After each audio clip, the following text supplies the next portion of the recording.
desde 1992, quando a Academia Americana de Pediatria mudou a recomendação de que a criança deveria dormir com a barriga para cima e não de lado ou de bruço, o número de mortes súbitas do recém-nascido caiu pela metade naquele ano. Lá no site tem um conteúdo exclusivo onde eu explico um pouquinho sobre a morte súbita do recém-nascido que acontece até 1 ano e como evitar e o que fazer. Vou deixar o link na descrição para vocês.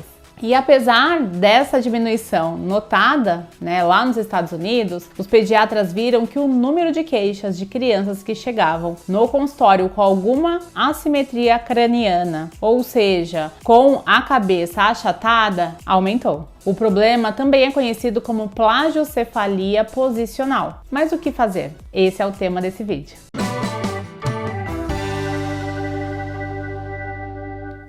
Primeiro ponto que eu quero falar é sobre a definição do que é assimetria craniana. Então, a assimetria craniana é a alteração no formato do crânio. E ela pode acontecer de um lado ou de outro, causando essa assimetria da região da cabeça da criança e ela ficando com alguma parte achatada. Sobre as causas, a causa principal é uma alteração posicional. Essa alteração posicional ela pode acontecer dentro do útero, por alguma alteração, quando tem gestações múltiplas e aí tem mais bebês dentro da barriga e a criança pode nascer com a cabeça achatada, ou quando a família coloca o bebê sempre para dormir na mesma posição e do mesmo jeito. Essa assimetria craniana, ela tem 2 tipos. A pleniocefalia, onde você tem uma das regiões da parte inferior da cabeça achatada, ou você tem a brachiocefalia. A brachiocefalia, você tem toda a parte inferior da cabeça, a parte de trás da cabeça achatada, fazendo com que a cabeça fique mais pontuda na frente.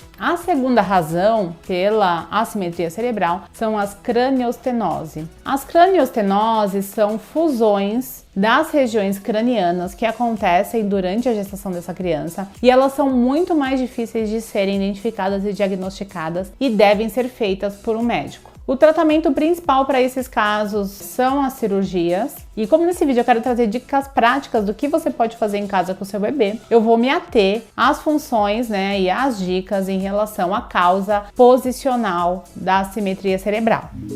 Então, por que a assimetria craniana ela acontece? A cabeça do bebê ela é composta por ossos maleáveis e capazes de serem moldados de acordo com o local que eles são pressionados. E o bebê nesse início de vida, ele passa muito tempo deitado ou encostado na cadeirinha do carro, no bebê conforto, num carrinho, num chiqueirinho. Então isso faz com que esses ossos que podem ser moldados acabam ficando achatados. O que fazer para perceber uma mudança na formação cerebral, craniana dessa criança? O primeiro passo é fazer esse acompanhamento junto com o pediatra. O pediatra ele já faz perímetro cefálico da criança e o acompanhamento dessa região da cabeça. Se possível, se encontrar alguma coisa diferente, isso não foi diagnosticado na consulta de rotina, marcar com um especialista em assimetria craniana para avaliar isso. Normalmente o exame físico, somente avaliando essa assimetria, ele é possível de ser diagnosticado. Alguns casos, a tomografia é fácil e necessário. É importante dizer que se a origem da assimetria craniana for a craniostenose, quanto antes o diagnóstico, melhor, porque nesse caso, o tratamento é com cirurgia. Então, se precisar buscar um especialista nessa área, é importante buscar o quanto antes.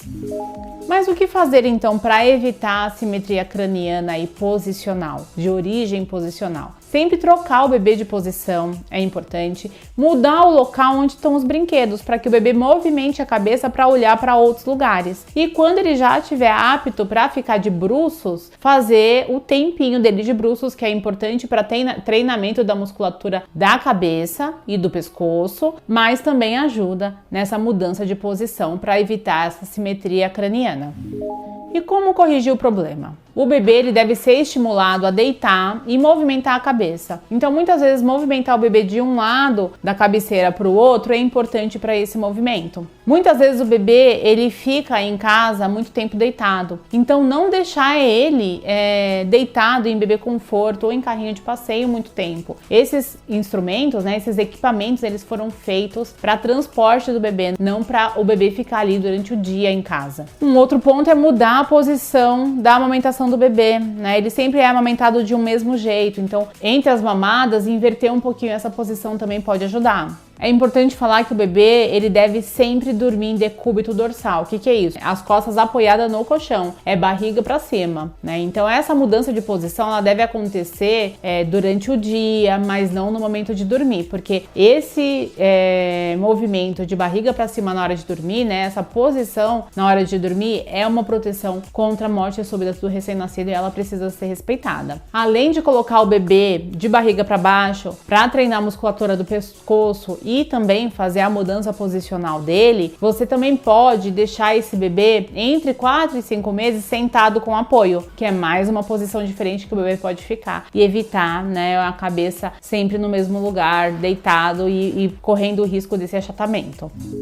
Quando essas medidas, né, de troca posicional e todas essas abordagens não funcionam, é importante conversar com o médico, porque ele pode trazer outras alternativas, e o fisioterapeuta especialista nessa área, como os capacetinhos. Não sei se vocês já viram as crianças com aqueles capacetinhos, que é justamente para promover a moldura, né, a moldagem ali da região craniana e desfazer o achatamento. O nome desses capacetinhos é prótese craniana, né? Eles são usados em casos mais raros, mas pode ser uma alternativa. O mais importante é identificar isso o quanto antes e que isso seja corrigido aí entre 1 ano e 3 meses no máximo, 1 ano e 6 meses, porque se isso não for corrigido nessa fase, depois desse período, o achatamento vai permanecer para a vida adulta dessa criança, né? Então esse diagnóstico precoce, essa correção é super importante aí de serem vistas nessa consulta de rotina e nesse acompanhamento com o pediatra e você em casa, né, monitorando realmente o formato da cabeça da criança. Espero que esse conteúdo tenha te ajudado. Se ajudou, né, não deixe de compartilhar com as amigas e com outras mães que precisam também conhecer esse conteúdo, curtir, comentar, e eu estou à disposição. Também vocês conseguem deixar no comentário qualquer dúvida, eu vou ter um enorme prazer em responder. Até o próximo vídeo de Mãe e Mãe, construiremos um novo maternar.